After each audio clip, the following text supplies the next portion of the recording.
I made this video for one person only. You. The person listening to this right now. Not a general audience, not millions of viewers, just you.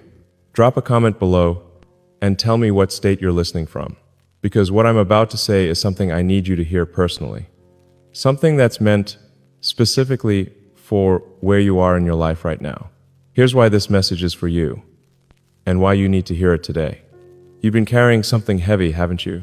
Something that weighs on your mind when you wake up in the morning and follows you to bed at night.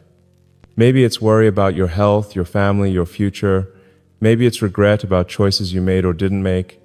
Maybe it's loneliness that feels deeper than you want to admit. Maybe you've been feeling like life has passed you by, like the important parts are over and you're just waiting for whatever comes next.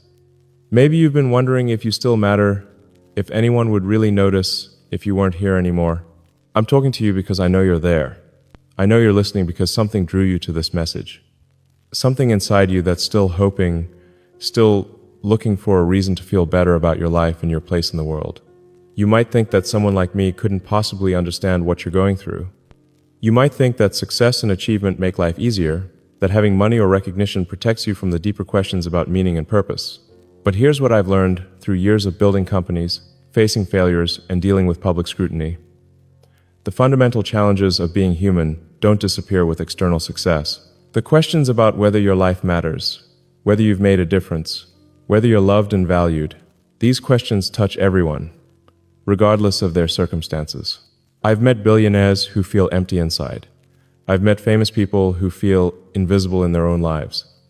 I've met incredibly accomplished individuals who wonder if their achievements have any real meaning beyond the temporary recognition they brought. And I've met people who have very little in terms of material possessions or public recognition, but who radiate a sense of peace and purpose that's unmistakable. People who seem to understand something about life that others are still searching for. The difference isn't in what people have accomplished or acquired.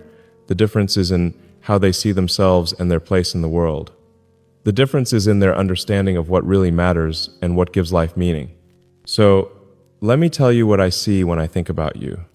Not the specific details of your life, which I don't know, but the essence of who you are as a human being who has lived long enough to accumulate real experience and wisdom. I see someone who has survived things that could have broken you.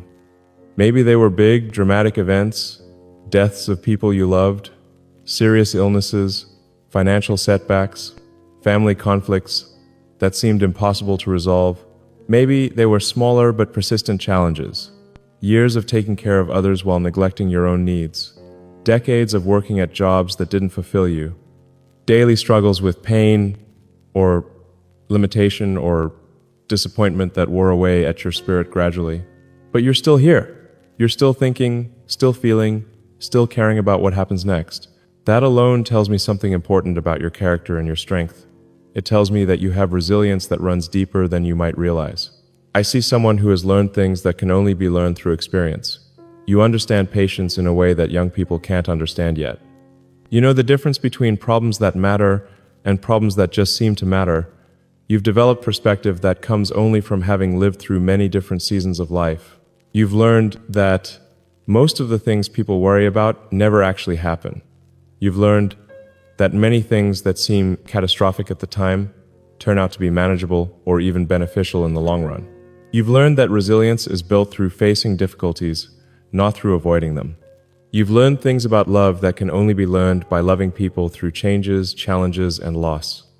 You understand that real love isn't just a feeling, it's a choice you make every day to care about someone's well-being, even when they're not perfect, even when they disappoint you, even when loving them requires sacrifice.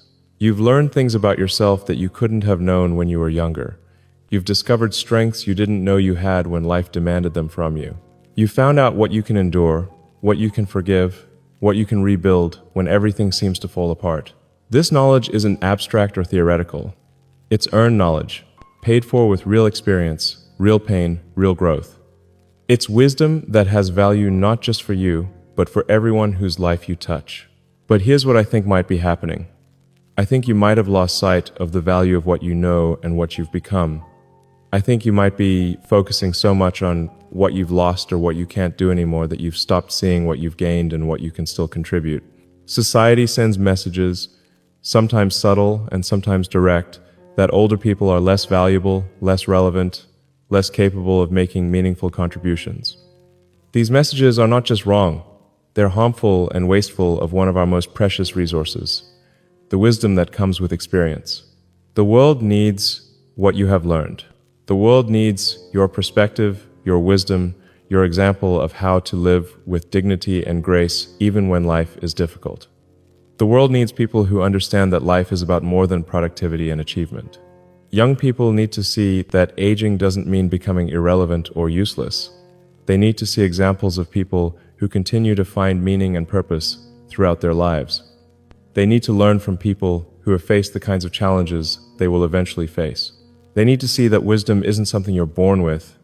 It's something you develop through living, through making mistakes, through facing consequences, through learning to adapt and grow and love despite disappointment and loss. Your family needs your wisdom and your love. Not just your presence, but your active engagement in their lives.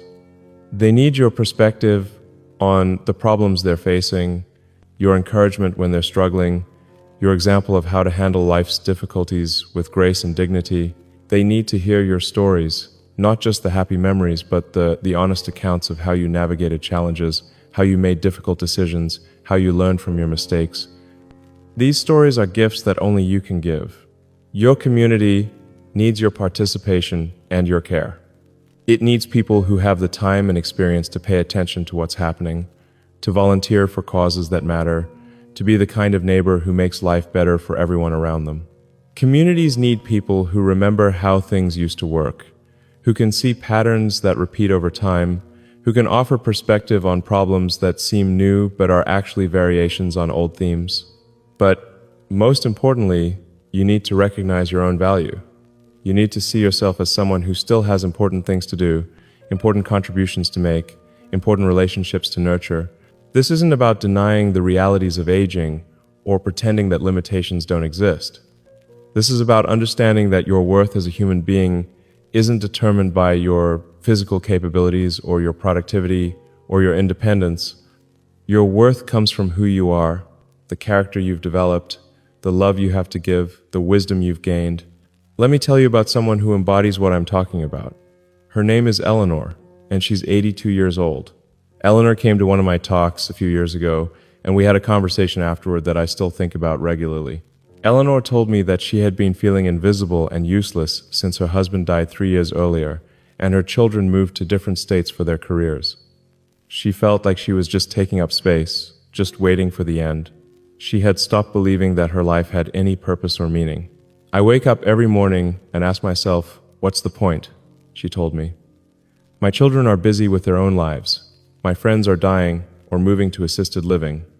I feel like I'm just a burden on everyone, just someone people have to check on out of obligation. Eleanor had been a teacher for 40 years, a profession she loved and where she felt she made a real difference.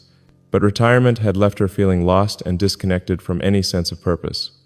She had tried various activities, book clubs, senior center programs, volunteer work at the hospital, but nothing seemed to fill the void. Then something happened that changed her perspective completely. Her neighbor, a young single mother named Maria, was struggling with her 3-year-old son who had behavioral problems. The child would have meltdowns that lasted for hours, and Maria was exhausted and overwhelmed. One day, Eleanor heard screaming from next door and saw Maria in her backyard, crying while her son threw a tantrum. Without thinking much about it, Eleanor walked over and offered to help. During the next few hours, Eleanor noticed things about the child's behavior that Maria hadn't seen. She saw patterns, triggers, ways of redirecting the child's energy that came from her decades of experience with children and grandchildren. She saw techniques she had learned from 40 years of teaching, strategies that had been passed down through generations of educators and parents. Eleanor started helping Maria regularly. She shared techniques she had learned from raising her own children and from managing classrooms full of difficult students. She taught Maria about patience, about consistency, about understanding that children often act out when they're overwhelmed or scared. The child's behavior improved dramatically. Maria's stress decreased, and she was able to enjoy her son instead of just surviving each day with him. and Eleanor discovered that her years of experience had given her something valuable to offer. She wasn't useless or irrelevant. She had knowledge and skills that were desperately needed. I realized that I wasn't waiting to die, Eleanor told me when we spoke again months later. I was waiting to live. I was waiting for someone to need what I had to give. But they were there all along. I just had to notice them and be willing to help. Now, Eleanor helps several families in her neighborhood. She's become the grandmother figure for children whose actual grandparents live far away. She's the wise counselor for young parents who are facing challenges she remembers well from her own parenting years. She tutors children who are struggling in school, using techniques she developed over 4 decades of teaching. She helps elderly neighbors navigate healthcare systems and insurance paperwork, drawing on experience she gained caring for her own aging parents. But perhaps most importantly, Eleanor has regained her sense of purpose and meaning. She wakes up each morning knowing that she has important work to do, people who depend on her, contributions to make that only she can make. Eleanor's story illustrates something crucial about finding purpose and meaning in later life. It's not about returning to what you used to do or what you used to be. It's about discovering what you have now that others need.